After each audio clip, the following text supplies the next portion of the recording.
right. Welcome back to another episode of the Footy Foster podcast. Today we have the Sunday Soccer Special. Calling this episode that for the sake of alliteration. Not gonna lie, I'm not sure that this will actually be out on Sunday, but keep in mind today is Sunday. It's May 1st, about 4:30 p.m. Eastern time. Had a great weekend of Premier League matches this weekend. Really, really exciting conclusion to the season coming up. The season will be ending here in 21 days, 3 weeks from today. May 22nd is the last day of the league, and we have some very compelling races at stake. And it's crazy because it seems like it's been forever that we've had this scenario. But this is what we're going to be talking about today. We're going to be talking about the title race, the top four race, and the relegation race. We'll probably sprinkle in a little bit of the Champions League stuff, for lack of a better word, in there. Very, very exciting to watch the end of the season play out. Liverpool, of course, have the shot at the quadruple, having already won the Carabao Cup. They are in the final of the FA Cup, the semi-final of the Champions League, and are obviously still in the race for the Premier League. City chasing both the UCL, which for the first time in their club's history, they have a chance again to win the Champions League for the first time. And of course are in first in the Premier League as of right now. Then we have the top four race between Arsenal and Tottenham. You guys know me. I'm an Arsenal supporter. Have been for over a decade now. Haven't been in the Champions League in like 6-7 years. And it seems like we're a little bit ahead of schedule, but we're in it. And then we have the relegation race in the Premier League with, it appears to really be a 3-team race between Leeds, Burnley, and Everton. So very excited to see all of these storylines play out, and they're kind of interwoven with each other because of fixtures that are coming up here in the next couple of weeks. So let's go ahead and let's talk about the title race first and foremost. City and Liverpool, after both winning this weekend, have 4 games left. The goal difference is right there at the same, 63 for City, 64 for Liverpool, 83 points for City, 82 for Liverpool. And let's go ahead and take a look at the fixtures that they have left. So City have Newcastle, Wolves, West Ham, and Aston Villa. Liverpool have Tottenham next Saturday, Aston Villa, Chelsea. Oh, excuse me, that's in the FA Cup. So it's Tottenham, Aston Villa, Southampton, and Wolves. It's going to be exciting. I've got this nagging feeling that even though Liverpool do have to play Tottenham, who have something to play for, and they have an extra game to play with being in the FA Cup.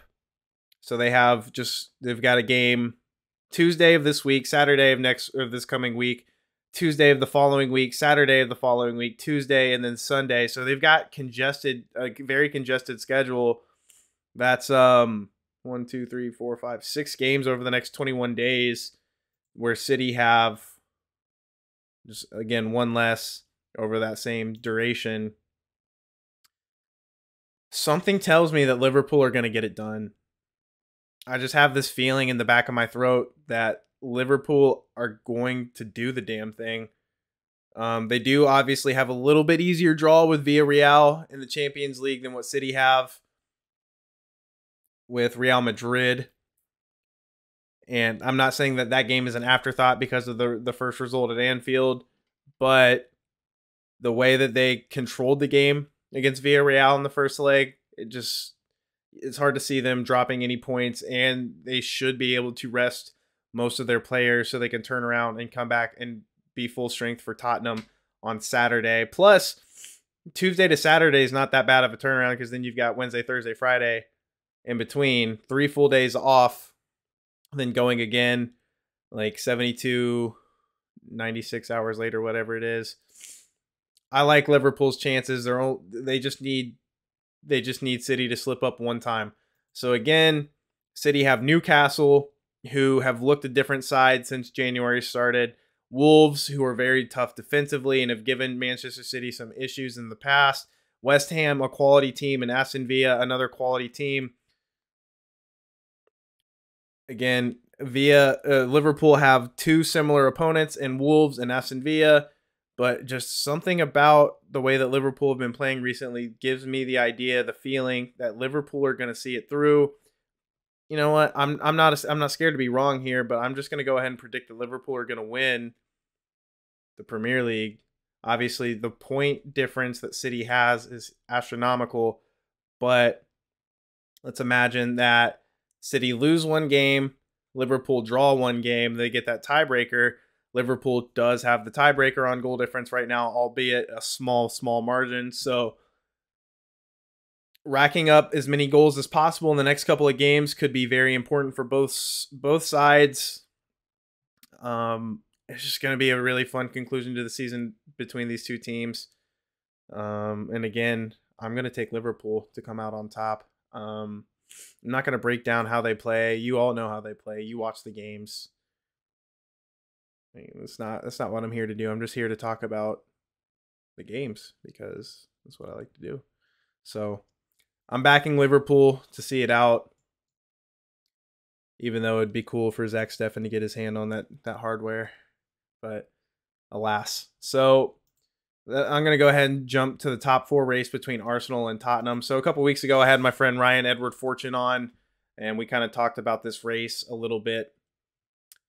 He backed Tottenham. He said there was no way that Arsenal could finish ahead of Tottenham and secure the Champions League place. I'm here to tell you guys that it's going to happen. So the next 4 matches for Arsenal: home against Leeds, away to Tottenham, away to Newcastle, home against Everton on the last day. And then Tottenham have to play Liverpool next Saturday. They're going to lose. They're absolutely going to lose that game. Then they go back home to play the Gunners, back home again against Burnley, and then away to Norwich City, who just got relegated on the last day of the season.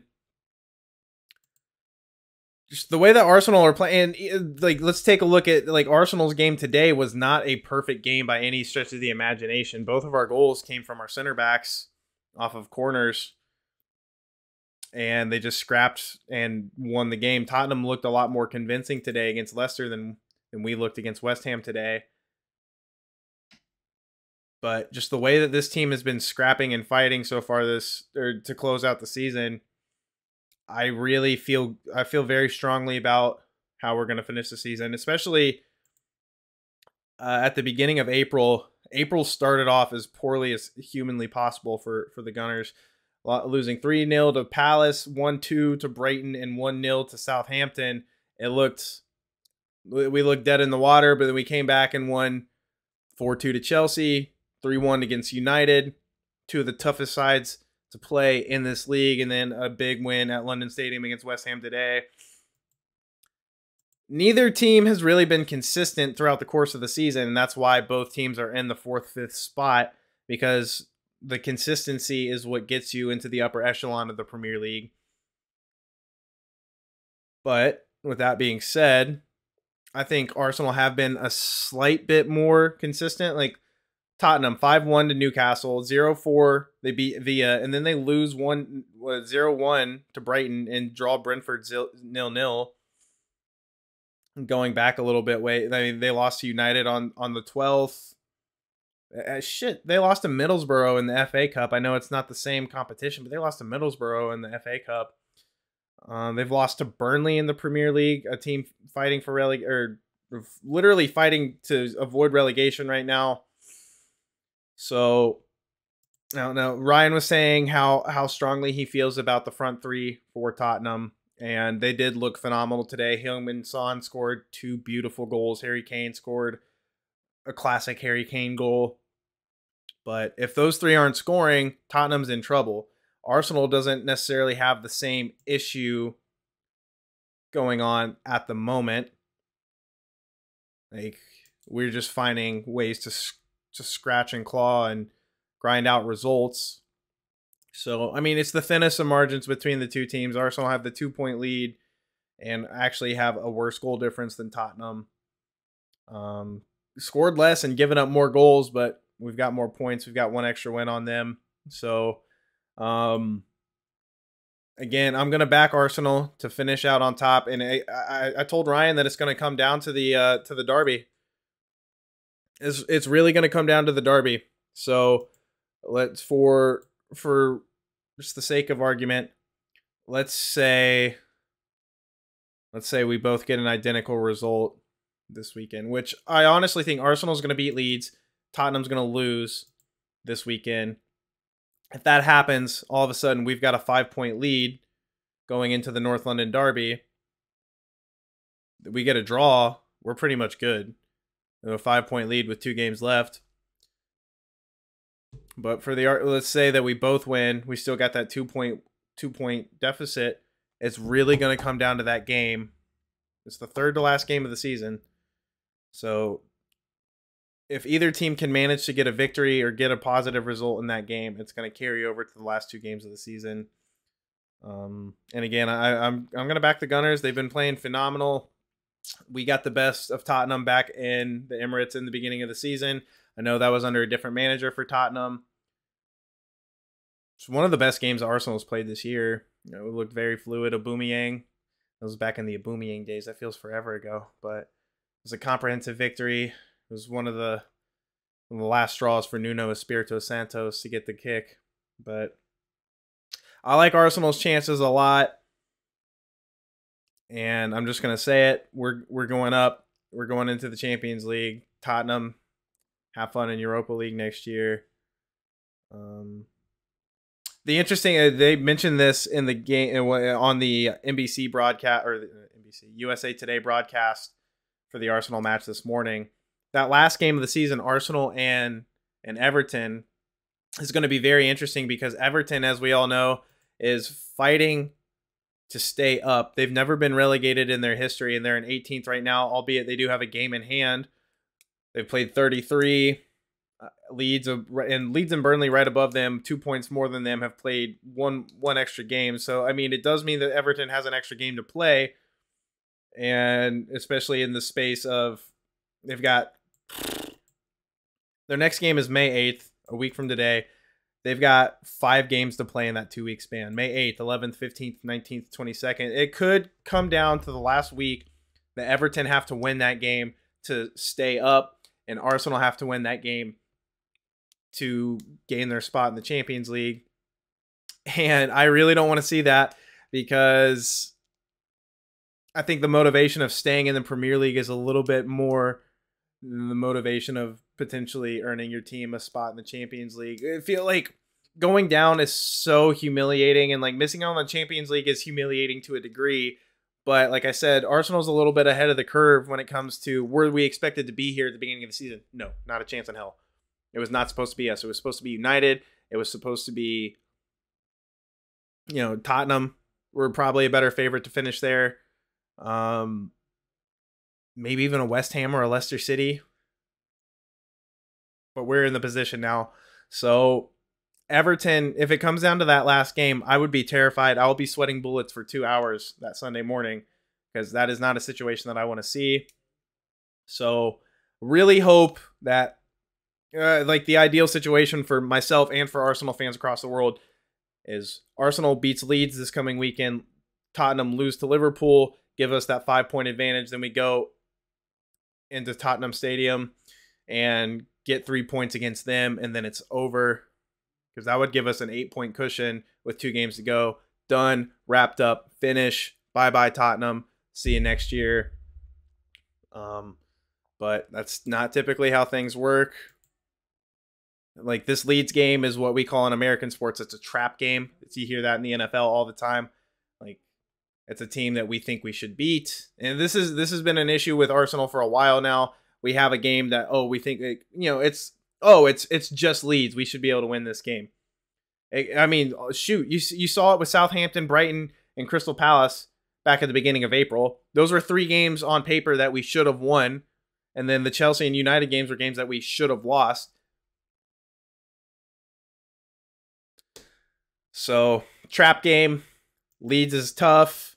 They're in that similar position to Everton, just fighting to stay up, tooth and neck. But Leeds give up so many goals, so that's gotta give myself and the rest of the Gunners across the world a lot of hope. So I think Arsenal's going to pull it out this coming weekend. I think Tottenham's going to lose to Liverpool, and that should more or less be that. But we will see. Now let's talk a little bit about this bottom three race. Burnley, Leeds, Everton. Watford is right on the cusp of getting sent down for sure. Norwich this weekend officially relegated, mathematically impossible for them to catch anybody. I think Watford technically, as of right now, technically could stay up. They would have to win their last 4 games, but that's not going to happen. They're not going to win 4 games in a row. So really the spot for 18th that Everton are in right now, it's going to be them, Leeds, or Burnley that gets sent back down. This is a tough thing to see because obviously, like, you don't want to see any team get relegated because the Premier League is such a battle year in and year out. Leeds just got back, and it was a great story with them under Marcelo Bielsa. And obviously, me being an American, I want to see them prosper under Jesse Marshall. I really don't want to see them get relegated. I don't want to see Everton get relegated because of the history, and they've never been relegated. They've literally, since they got promoted to the Premier League, have never been sent back down.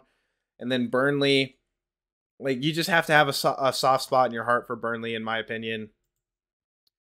You don't want to see any of these teams get sent down, but somebody has to. Somebody is going to get sent down. It's one of these 3 teams. So, Everton, they go to Leicester on Sunday. The following Wednesday, they play Watford. The following Sunday, they are at home to Brentford. The next Thursday, home to Palace, and then away to Arsenal. So they've got some tough games in there. Brentford's a solid team. Obviously, Leicester's a solid team. Palace is no joke. And then Arsenal, who could potentially be fighting for their Champions League berth. They've got those 5 games at hand. So it is nice to have a game in hand, but they're going to have some dead legs. That's 5 games in the course of 2 weeks. That's a lot of games to play. That is quite a bit of games to play, and I don't think that they really have the depth to just rotate their squad and, like, hope to get the same result. Leeds have Arsenal Sunday, Chelsea next Wednesday, Brighton next Sunday, and then they finish the season away to Brentford. That is a tough schedule for Leeds. That is unbearably tough. Two potential Champions League teams in Arsenal and Chelsea. Brighton, who has been tough all year, and Brentford, who was easily the best of the promoted sides this year. Burnley have Aston Villa this coming weekend, away to Tottenham, away to Aston Villa, and home to Newcastle United. On paper, I would say Burnley look like they have the best schedule in terms of, like, who do you want to play right now.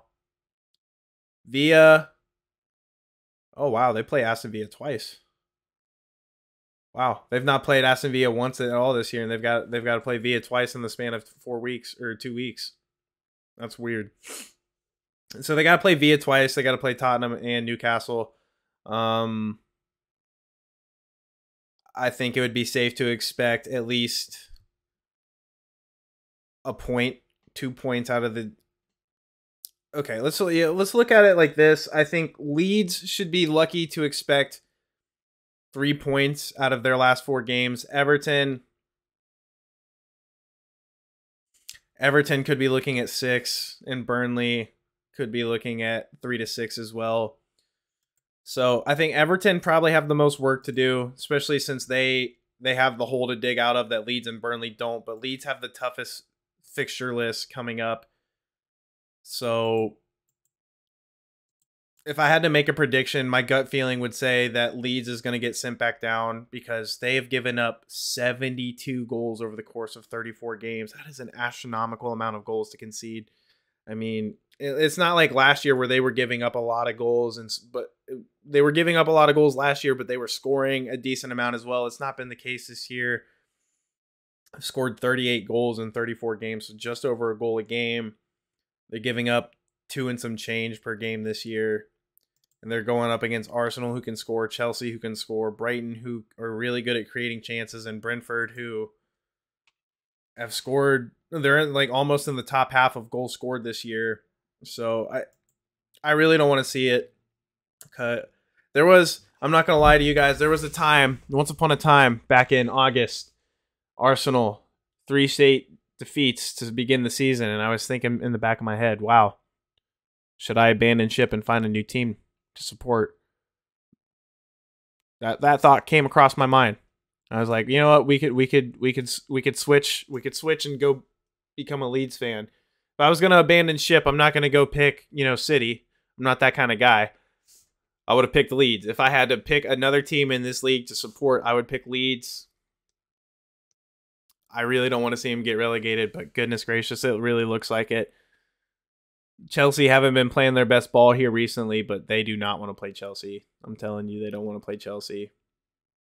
So, very interesting conclusion to the season. So, my top 4 in order is going to be Liverpool, City, Chelsea, and then Arsenal. My bottom 3 will be Norwich. Let's go back to points. Norwich, Watford, and Leeds United. I think Everton and Burnley escape relegation and they stay up in the Premier League to fight another day. And I'll put United and West Ham in the Europa League places, with Wolverhampton in Europa Conference League qualifying. Brighton don't have quite enough time to catch Wolves for 7th, but tough time to be a Manchester United fan. Absolutely dreadful. 3 games left in the season for them. Ronaldo might be leaving again. They've got 3 winnable games, but 9 points. Where does 9 points take Manchester United? 64 points. Yeah, that would take them to 64 points, which would theoretically could put them into 4th, but it's over. United don't have a prayer for top 4. It's over. It's done. Champions League next year, maybe, or 2 years from now, maybe, but not next year. So, all right, just wanted to keep a brief episode. Just wanted to get back on the mic, talk about this a little bit. I can't wait to come back to the end of the season and see how close I was with these predictions. Oh yeah, Champions League this week. The City Real Madrid game was bonkers. 4-3 City going back to Madrid on Wednesday, and then Liverpool have Villareal on Tuesday. It looks like it's going to be a City-Liverpool final, which is beautiful because it's clear to almost everybody that these are the best 2 teams in all of Europe. The best 2 teams in the Premier League, obviously, and they could very well be playing each other for the Champions League final, which I'll say whoever wins the Premier League out of those 2, the opposite team will win the Champions League if they end up playing each other in the final. So if Liverpool win the Champions League, if Liverpool win the Premier League, City will win the Champions League, and vice versa. If City win the Champions, or City win, God, I'm stumbling all over my words right now. If City win the Premier League, Liverpool will win the Champions League. You heard it here first. That's how it's going to happen. There will not be a quadruple for Liverpool. It would be cool to see. Don't think it's going to happen. I don't even know that they're going to beat Chelsea in the FA Cup final. I think Chelsea's going to come back and get them.